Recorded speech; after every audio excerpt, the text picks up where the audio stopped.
Hello दोस्तों, मैं संदीप आप सबका अपने YouTube चैनल ज्ञान एजुकेशन RBL में स्वागत करता हूं। जैसा कि आपको पता है कि हमने पहले वर्णमाला पूरा खत्म कर लिया है दोस्तों, पूरा समाप्त कर दिया है 6 पार्ट में। कितने 6 पार्ट में हमने पूरा वर्णमाला समाप्त कर दिया है। अब देखिए वर्णों से मिलके क्या बनता है शब्द। क्या दोस्तों, वर्णों से मिलके क्या बनता है शब्द। तो हम शब्द देखेंगे। अब शब्द की बात, ये शब्द में बहुत सारे पार्ट आने वाले हैं। हम बात करेंगे एक एक अलग अलग पार्ट लेकर के आएंगे, इसी में सब कुछ आएगा दोस्तों। ठीक, उसके बाद हम देखेंगे वाक्य की तरफ चलेंगे। ठीक है, तो इसमें बहुत समय लगने वाला है शब्द में। ठीक, क्योंकि शब्द वाला चैप्टर बहुत ही बड़ा है दोस्तों। ठीक है, तो चलिए आज हम देखते हैं शब्द के बारे में। इससे पहले बता दें दोस्तों कि अगर आप हमारे चैनल पहली बार जुड़े हैं तो आप वर्णमाला देख सकते हैं। उसके लिए आप जाइए हमारे इसी चैनल के प्लेलिस्ट में, आपको मिल जाएगा संपूर्ण हिंदी ऑल एग्जाम 2021 के नाम से। तो उस पर जाकर के आप पूरी एक क्रम से वीडियो लगी हुई मिल जाएंगी आपको, आप जाकर के पढ़ सकते हैं दोस्तों। ठीक है, अब देखिए बात करते हैं हम शब्द को।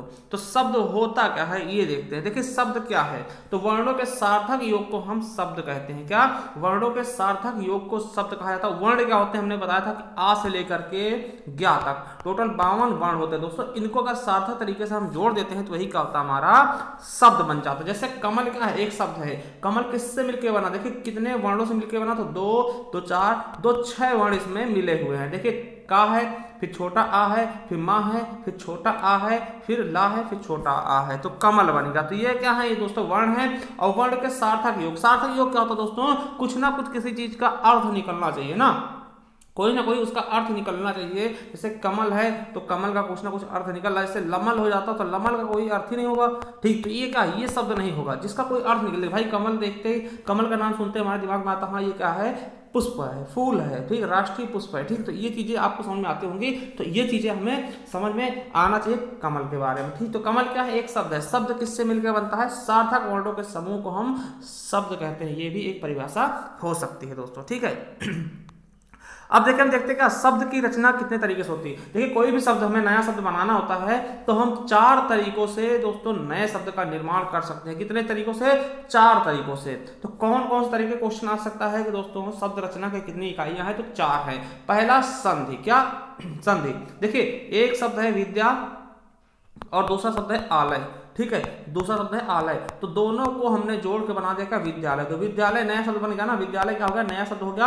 अब विद्यालय किस तरीके से जुड़ा है, तो क्या, संधि के द्वारा। ठीक है, अब वही समास की बात करते हैं। जैसे क्या है, राजा है, ठीक है, राजा है और फिर पुत्र है। ठीक है, राजा पुत्र है तो इसको हमने जोड़ दिया, राजपुत्र कर दिया। तो दोस्तों ये क्या होगा, हमारा समास हो गया। ठीक है, अब उपसर्ग के जरिए क्या होता है, जैसे मान लिया दोस्तों जय है, एक जय शब्द है। अब जय शब्द में हम नया शब्द कैसे बनाएंगे, परा लगा दे दोस्तों, पराजय शब्द नया शब्द बन गया ना। और उसी तरह दोस्तों क्या है, प्रत्यय से कैसे बनेगा, देखिए घुम है और प्लस अक्कड़ लगा जाए तो घुमक्कड़ नया शब्द बन गया। तो इस तरीके से हम 4 तरीकों से दोस्तों नए शब्द का निर्माण कर सकते हैं। और आप लोग समझ भी गए होंगे बहुत ही अच्छे से। अगर नहीं समझ में आया तो हमें कमेंट बॉक्स में बता दीजिएगा, हम दोबारा से बता देंगे आपको। ठीक, हम नहीं चाहते हैं कि कोई भी प्रॉब्लम आप लोगों को हो जाए, खास करके जब आप हमारे चैनल के साथ जुड़े हैं। ठीक है, तो हिंदी में कोई प्रॉब्लम होने वाली ही नहीं है। अब देखिए हम बात करेंगे शब्द के मुख्यतः 2 भेद होते हैं। कितने, 2 भेद होते हैं शब्द के, मुख्यतः 2 भेद होंगे, सार्थक शब्द और निरर्थक शब्द। तो पहले हम निरर्थक शब्द के बारे में देखेंगे, फिर उसके बाद सार्थक शब्दों के भेद देखते हुए चले जाएंगे। और बहुत ही लंबा सेक्शन होने वाला है आने वाले वीडियो में। ठीक है, देखिए निरर्थक क्या होता है। निरर्थक शब्द की बात करते हैं। निरर्थक 2 शब्दों से मिलकर निर प्लस अर्थक, जहां पे निर का क्या अर्थ होता है, निर उपसर्ग का अर्थ होता है रहित या फिर के बिना, मतलब और अर्थक मींस अर्थ। तो इसका हम शाब्दिक अर्थ क्या समझ सकते हैं कि अर्थ के बिना या फिर अर्थ रहित शब्द होते हैं वो निरर्थक कहलाते हैं। क्या दोस्तों, वो निरर्थक कहलाते हैं। और अच्छी बता दोस्तों, हमारा दूसरा चैनल क्या है, ज्ञान RBL, उस पर हम हिंदी साहित्य की क्लासेस चला रहे हैं। तो आप अगर देखना चाहते हैं हिंदी साहित्य क्लास तो उस पर जाकर के पूरी हिंदी साहित्य पढ़ सकते हैं और इस पर आपको पूरा व्याकरण मिलने वाला है। ठीक है, चलिए तो क्या होता है निरर्थक, बिना अर्थ के यानी अर्थ रहित शब्दों को हम निरर्थक बोलते हैं। देखिए कैसे, देखिए निरर्थक शब्द वे शब्द हैं जिनका कोई अर्थ नहीं होता, बिल्कुल सही है। ठीक है, इन्हें अकेले प्रयोग नहीं कर सकते, ये भी बिल्कुल सही है। देखिए इनका प्रयोग सदैव सार्थक शब्दों के साथ होता है, बिल्कुल। देखिए निरर्थक शब्द क्या होता है, धम्म।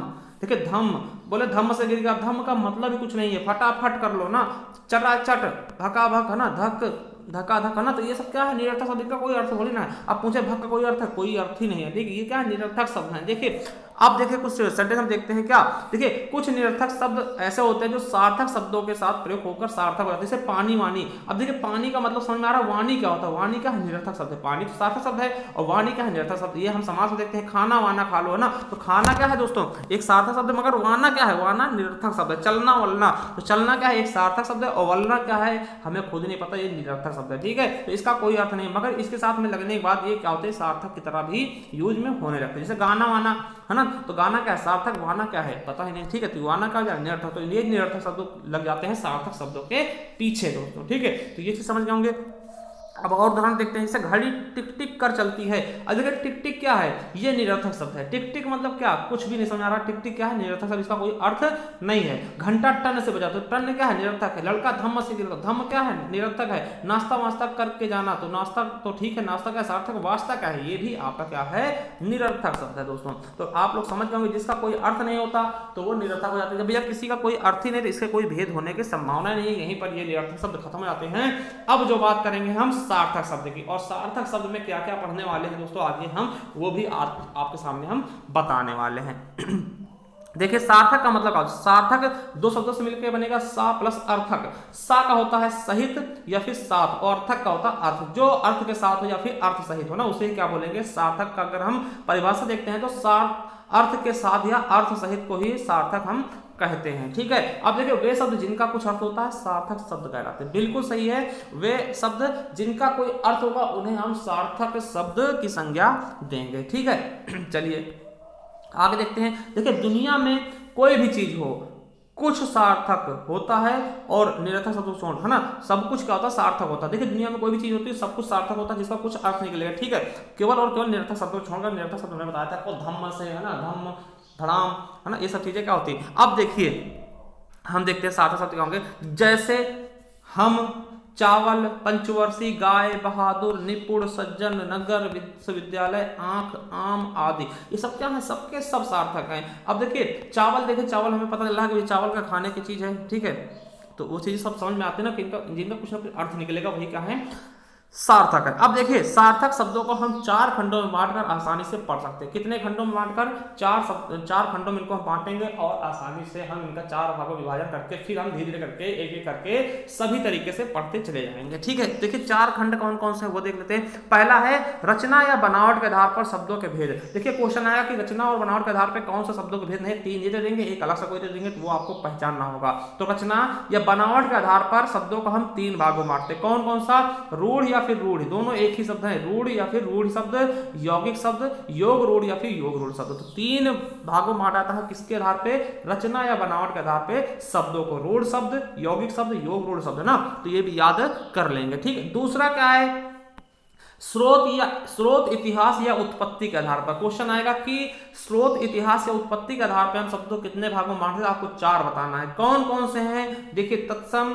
तद्भव, देशज और विदेशज शब्द। क्या, विदेशज शब्द, मगर कहीं कहीं संकर शब्द मिल जाता है। देखिए क्वेश्चन में आएगा कितने भाग में बांटते, 4 ही बताना आपको। ठीक है, संकर शब्द के बारे में पढ़ेंगे, तो दोस्तों इस बारे में हम डीपली में पढ़ेंगे, तो केवल हम एक बता रहे हैं क्या क्या हम पढ़ेंगे आगे। ठीक है, चलिए। और तीसरे पार्ट कैसे, अर्थ के आधार पे। तो अर्थ के आधार पे हम इनको मुख्यतः 4 भागों में बांटते हैं। किस किस भाग से, तो अर्थ के आधार पर मुख्यतः 4 भागों में बांटते हैं। कौन कौन से, एक अर्थी शब्द जिनका एक अर्थ निकलता है, अनेक अर्थी शब्द जिनके अनेक अर्थ निकलते हैं, जैसे कनक में इसका होता है धतूरा, सोना, है ना, टिश्यू, गेहूं, ये सब चीजें। समानार्थी का समान शब्द है, पर्यायवाची शब्द इनको हम कहते हैं, तो इनके बारे में पढ़ेंगे पूरा डिटेल में। ठीक है, विपरीतार्थी शब्द यानी विलोम शब्द, तो इनके बारे में अच्छे से हम पढ़ने वाले हैं। उसके अलावा एक होता है श्रुति सम भिन्नार्थक शब्द। वैसे मुख्यतः 4 ही, अगर आपसे पूछेगा कितने भेद है, 4 भेद है। ठीक है, हम इसके बारे में भी पढ़ेंगे क्योंकि ये लेटेस्ट में इससे क्वेश्चन बहुत ज्यादा आते हैं। इसका मतलब क्या होता है, जैसे पूछ लिया कंजर और कुंजर में क्या अंतर है, कंजर और कुंजर, तो कंजर में इसका होता है नीच जाति, कुंजर में इसका होता है हाथी दोस्तों, ना। तो ऐसे शब्द जैसे अंश और अंश, ये सीटी वाला सा और ऐसे, तो ये सब क्या है, संस्कृत भिन्नार्थक, इनको हम शब्द युग्म शब्द भी कहते हैं, ना, शब्द युग्म भी कहते हैं। तो इनके बारे में डीपली पढ़ेंगे क्योंकि यहाँ से क्वेश्चन बहुत बनते हैं दोस्तों। ठीक है, चलिए अब देखते हैं रूप या प्रयोग के आधार पर, तो लास्ट स्टेप होगा रूप या प्रयोग के आधार पर, और ये सबसे बड़ा होगा। क्या? ये सबसे बड़े होगा और यहीं से सबसे ज्यादा क्वेश्चन भी आएंगे। ठीक है, तो चौथा क्या होगा? रूप या प्रयोग के आधार पर। तो इसके बारे में हम डीपली पढ़ेंगे बहुत ही अच्छे से, और यहाँ से क्वेश्चन आपके बहुत ज्यादा बनते हैं। देखिए कितने भागों में बांटते हैं रूप या प्रयोग के आधार पर, हम इनको दो भागों में बांटते हैं। कौन कौन सा? विकारी शब्द और अविकारी शब्द। देखिए विकारी शब्द क्या होते हैं? जिनमें लिंग वचन कारक के आधार पर कोई मतलब परिवर्तन होता है। ठीक है, तो उन्हें हम क्या बोलते हैं? विकारी शब्द। और अविकारी शब्द को हम अव्यय शब्द भी बोलते हैं। क्या बोलते हैं? अव्यय बोलते हैं। और ये क्वेश्चन कई बार पूछा गया कि अविकारी शब्द क्या होते हैं? अव्यय होते हैं। ठीक है, तो अविकारी शब्द क्या होता है? जिनमें लिंग वचन कारक के आधार पर कोई परिवर्तन नहीं होता। ठीक है, तो पहले हम विकारी के भेद देख लेते हैं। तो विकारी कितने भेद हैं? देखिए विकारी के 4 भेद हैं। कौन कौन से हैं? संज्ञा, सर्वनाम, संज्ञा, सर्वनाम, क्रिया और विशेषण। कितने? क्रिया और विशेषण के 4 भेद हो गए। इनको पढ़ेंगे। पहले संज्ञा के बारे में देखेंगे, सर्वनाम के बारे में देखेंगे, क्रिया के बारे में देखेंगे, विशेषण के बारे में देखेंगे। ठीक है, उसके बाद हम जाएंगे किस पे? अविकारी पे। तो अविकारी कितने भेद है? इसके भी मुख्यतः 4 ही भेद हैं दोस्तों। कौन कौन से? क्रिया विशेषण के बारे में पढ़ेंगे, फिर संबंध बोधक के बारे में पढ़ेंगे, और इनके बाद हम बात करेंगे समुच्चय बोधक के बारे में, फिर विस्मयाद बोधक, और फिर निपात के बारे में। देखिए निपात इसका कहीं कहीं भेद मिल जाता है, मगर मुख्यतः कितने? 4 ही भेद होंगे। मगर हम निपात के बारे में भी पढ़ेंगे, क्योंकि यहाँ से क्वेश्चन आपके एग्जाम में बहुत पूछे आते हैं। ठीक है, तो देखिए आज हम यहीं पे एंड करते हैं। अब हम अगले वीडियो में पढ़ेंगे योग रूढ़, है ना, रूढ़ यौगिक और योग रूढ़ के बारे में भी पढ़ने वाले हैं। तो चलिए देखिए, अगर वीडियो पसंद आए तो हमें कमेंट करके जरूर बताइएगा। ठीक, और चैनल सब्सक्राइब कर लीजिएगा, क्योंकि यहाँ पर हम संपूर्ण हिंदी पढ़ने वाले दोस्तों। और हमारा दूसरा चैनल है ज्ञान आरबीएल, उस पर हम हिंदी साहित्य क्लासेस चला रहे हैं। अगर आप जुड़ना चाहते हैं उससे, तो उससे भी आप सब्सक्राइब कर लीजिएगा ज्ञान आरबीएल को। ठीक है, चलिए आपको हम बता दें